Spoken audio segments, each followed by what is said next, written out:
Dans cette vidéo, nous verrons maintenant les tests d'hypothèse sur une proportion. Avant de faire les tests d'hypothèse sur une proportion, nous devons d'abord connaître la distribution échantillon d'une proportion. Donc, nous avons une population. La taille de la population, c'est N, grand N, composée de toutes les unités statistiques. Petit p est la proportion des unités statistiques correspondant à un certain critère. Ça pourrait être la proportion des maisons ne répondant pas aux normes de construction, pourcentage de pièces défectueuses dans une production, production des ampoules ayant une durée de vie supérieure à une valeur fixe. Cette proportion, lorsqu'inconnue, peut être estimée à l'aide d'un échantillon. Dans un échantillon, on a une taille petit n composée d'un sous-ensemble des éléments de la population. Nous allons noter P chapeau, la proportion d'un échantillon, c'est-à-dire la proportion des unités statistiques qui correspondent aux critères considérés. Pour que ce P chapeau suive une loi normale, il y a 3 conditions qu'il faut respecter. Il faut que petit n soit plus grand ou égal à 30. Il faut que n fois le P qui était en haut ici, soit plus grand que ou égal à 5, il faut que n fois 1 moins p soit plus grand que 5. Quand ces 3 conditions sont respectées, on peut dire que P chapeau s'approche de la loi normale. Et il va avoir comme moyenne, donc l'espérance, donc la moyenne de P chapeau va être P, mais son écart type noté sigma de P chapeau, il y a 2 cas possibles, ça va être P fois 1 moins P sur petit n, ça c'est ma première option, ou P fois 1 moins P sur n et multiplié par grand N moins N fois grand N moins 1. Et ça on choisit ce deuxième écart type quand on a testé que petit n sur grand N est plus grand ou égal à 0,5. Maintenant qu'on sait que ça suit une loi normale, on peut maintenant passer au test d'hypothèse. Donc, ici, on recommence la théorie. On dit que si les 3 conditions sont respectées, P chapeau est normal, avec une moyenne de P et avec un écart type, qu'on retrouve ici la même formule, 2 choix d'écart type, la première sans facteur de correction et la deuxième avec facteur de correction. Et on retrouve nos 3 types de test d'hypothèse. Le test d'hypothèse unilatéral à gauche, le bilatéral et le unilatéral à droite. On va faire le même concept que pour la moyenne, excepté qu'ici, on parle de proportion. Donc, on parle d'un chiffre entre 0 et 1 ou de 0 à 100%. Donc, le unilatéral à gauche, sa zone de rejet est à gauche. Le bilatéral a 2 zones de rejet. Et le unilatéral à droite a sa zone à droite de rejet. Les étapes sont les mêmes, presque les mêmes. On formule les hypothèses nulles et alternatives.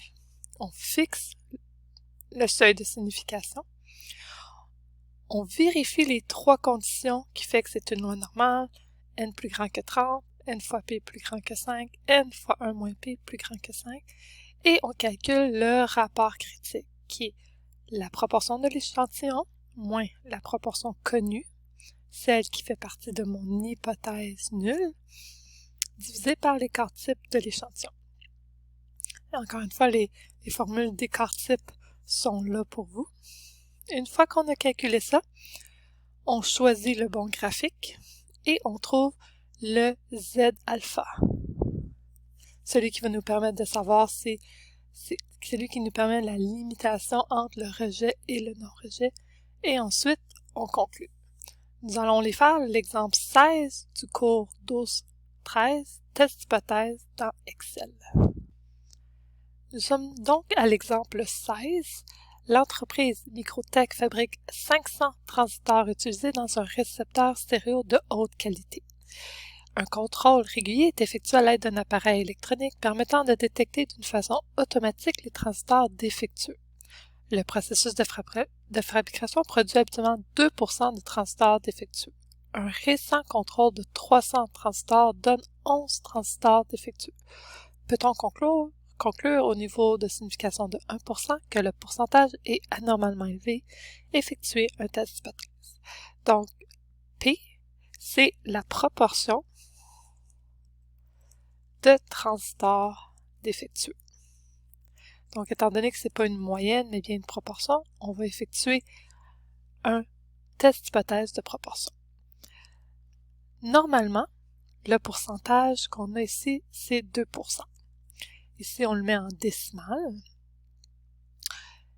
Quel est le pourcentage de transistors défectueux sur mon échantillon? Ici, ce n'était pas clairement indiqué dans le problème, il fallait le calculer. Donc, moi, dans mon échantillon, j'en avais 11. Et en tout, j'ai 300 transistors. Donc, on a 0.036. Donc, c'est sûr, ça semble un peu élevé. Dans mon échantillon, comme je vous ai dit, on avait pris 300 transistors et en tout, on en fabrique 500. Encore une fois, les cases n'ont pas besoin d'être toutes remplies au niveau des N. Des fois, grand N est inconnu, mais ici, il était connu. Donc, la proportion de base qui est standard, c'est le 0.02. On veut savoir si le pourcentage est anormalement élevé.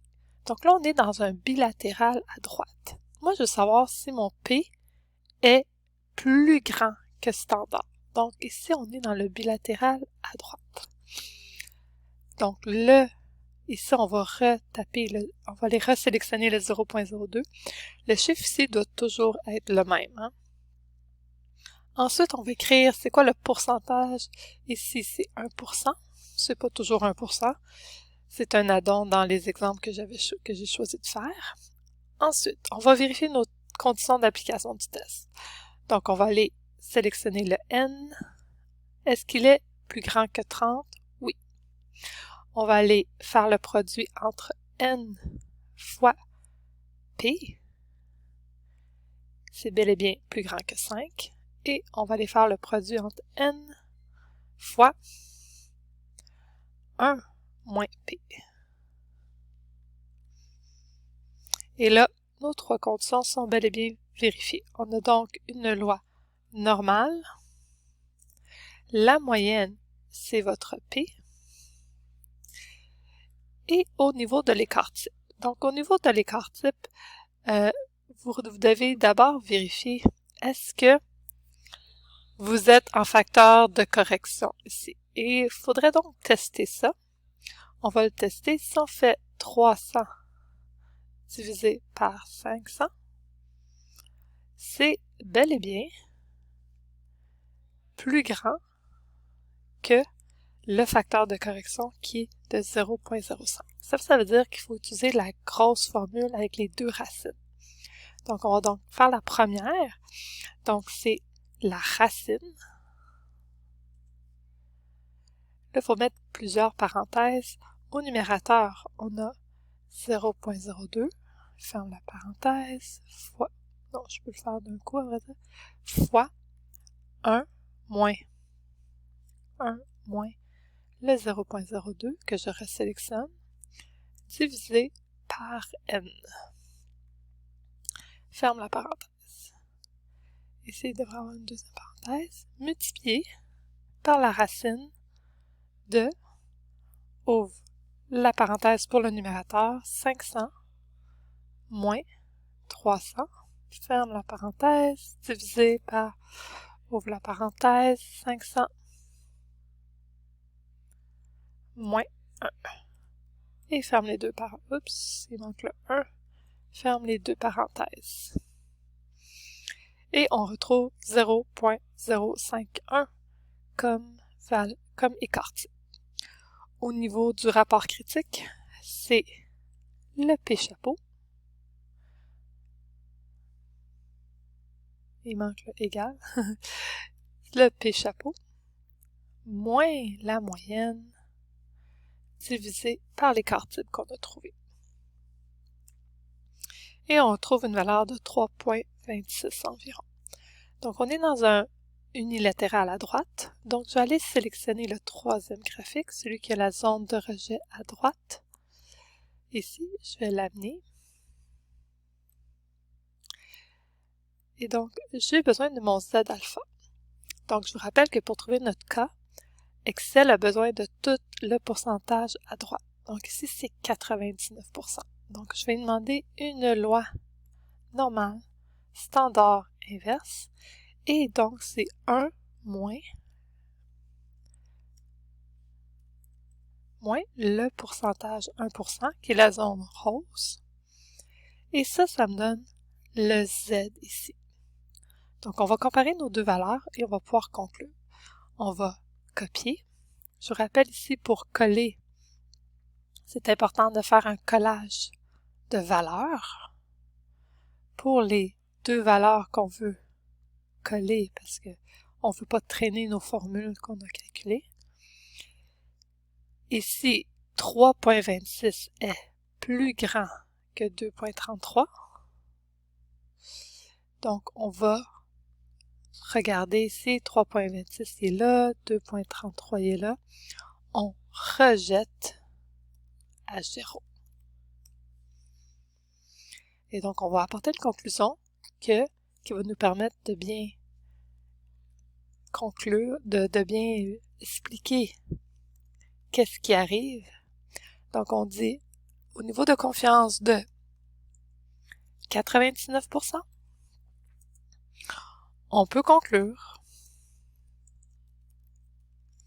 que le pourcentage de transistors défectueux est anormalement élevé. Et on a donc terminé notre test d'hypothèse.